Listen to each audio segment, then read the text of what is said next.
Kalau orang beriman, pada saat ajalnya datang, maka akan ditarik ruhnya oleh malaikat maut. Sebagaimana hadis, mohon maaf saya ulangi hadis ini, bagi yang sudah pernah dengar, karena memang harus diceritakan. Hadis sahih berkata, atau berbunyi kata Nabi SAW, kalau orang mukmin meninggal dunia, maka akan datang kepadanya 3 sosok malaikat. Malaikat maut di ubun-ubun kepalanya, dan di kiri kanannya malaikat rahmah yang membawa kain kafan dari surga. Kemudian malaikat ini berkata, hai jiwa yang baik, keluarlah kepada pengampunan dan rahmat Tuhanmu. Ruhnya keluar, belum sesaat keluar, dan sangat mudah keluar seperti air dari mulut kendi, kemudian ditangkap oleh malaikat rahmat, lalu dibungkus dengan kafan dari surga, lalu dibawa ke langit. Kemudian terdengarlah suara di langit, para malaikat mengatakan, ruhnya siapa ini? Sungguh mulia ruh ini, karena ruh itu mengeluarkan wangi yang lebih wangi daripada bau kasturi. Dan insya Allah mudah-mudahan kita termasuk ini.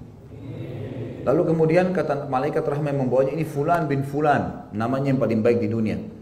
Lalu kemudian terdengar suara Allah mengatakan dari langit, suara dari langit mengatakan, catatkan hambaku yang termasuk penghuni surga, kembalikan dari dunia, di sana saya ciptakan, di sana pula saya bangkitkan.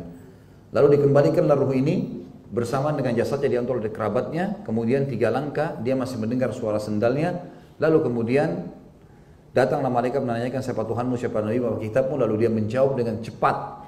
Kata Nabi SAW sesuai dengan firman Allah, yuthabbitullahu alladhina amanu bil qawli tsabiti fil hayati dunya wa fil akhirah.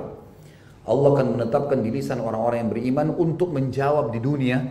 Kenapa kau sholat, kenapa kau puasa, kenapa kau haji, kenapa kau tutup aurat? Kalau dia belajar, dia bisa jawab itu di dunia. Allah akan tetapkan di mulut orang-orang beriman. Karena ini, karena ini, karena ini, karena ini.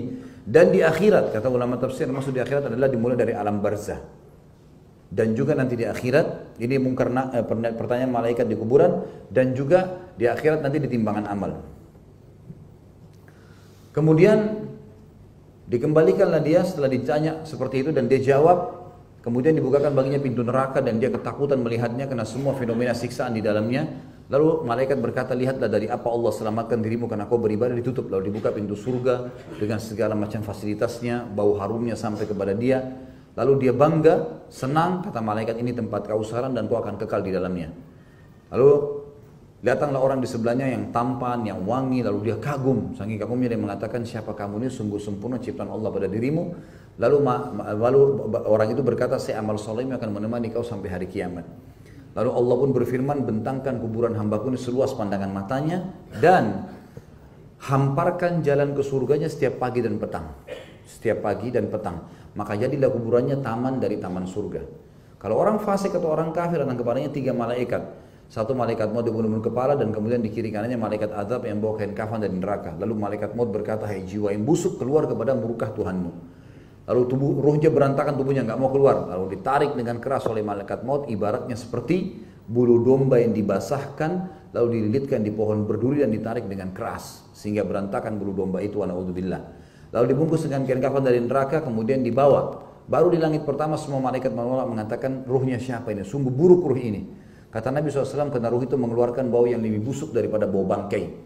Malaikat azab lalu berkata, ini Fulan bin Fulan, namanya yang paling buruk di dunia. Kemudian terdengar suara dari langit, belum masuk di langit sudah dekat. Allah SWT berfirman, catatkan hambamu yang termasuk penghuni neraka, kembalikan dari dunia karena di sana saya ciptakan, di sana pula saya bangkitkan. Diantar ruhnya bersamaan jasadnya, diantar oleh kerabatnya. 3 langkah dia masih bisa dengar sendalnya. Kemudian ditanyalah kepadanya, siapa Tuhanmu, siapa Nabi, apa kitabmu. Dia tidak bisa jawab. Dia hanya mengatakan, saya dulu cuma ikut-ikut orang bilang apa. Innama aqulu kama kana yaqulun nas.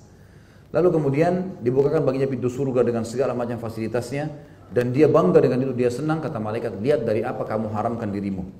Lalu ditutup, dibuka pintu neraka dengan siksaannya, lalu dia ketakutan. Malaikat mengatakan, ini tempat kau sekarang dan kau tidak bisa lepas darinya.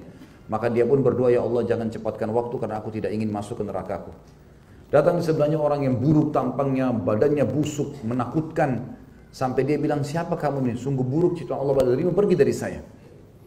Lalu kemudian dia mengatakan, saya amal buruknya akan menemani kau sampai hari kiamat. Lalu datanglah malaikat dalam 2 riwayat Bukhari. Yang pertama, tidak punya pendengaran dan penglihatan, yang membawa sebuah besi. Kalau besi itu dibalik oleh seluruh jin dan manusia bergabung untuk membaliknya, mereka tidak mampu membaliknya karena kuatnya dan beratnya besi itu. Lalu kemudian dihantamkan ke kepala orang ini sampai dia hancur, diutuhkan kembali, begitu terus sampai hari kiamat. Allahu alam berapa ribu tahun atau berapa ratus tahun nih, gitu kan. Kemudian juga Dalam riwayat yang lain dikatakan maka dinding kuburannya akan menjepit tubuhnya sampai tulang rusuknya seperti ini. Lalu diutuhkan kembali. Dan saya sudah pernah bilang teman-teman sekalian kalau masih ingat penjelasan hadis ini, ya ulama mengatakan digabungkan keduanya. Sambil dipukul oleh besi dengan besi yang tajam itu, yang berat itu, dijepit juga tulang rusuknya baru kemudian hancur diutuhkan kembali sampai hari kiamat begitu. Ada sebuah riwayat yang berbunyi, pukulan malaikat tersebut didengar oleh seluruh makhluknya Allah kecuali jin dan manusia. Dan kalau jin dan manusia mendengarkan maka mereka akan mati seketika. Saking kerasnya pukulan tersebut. Allahu a'lam.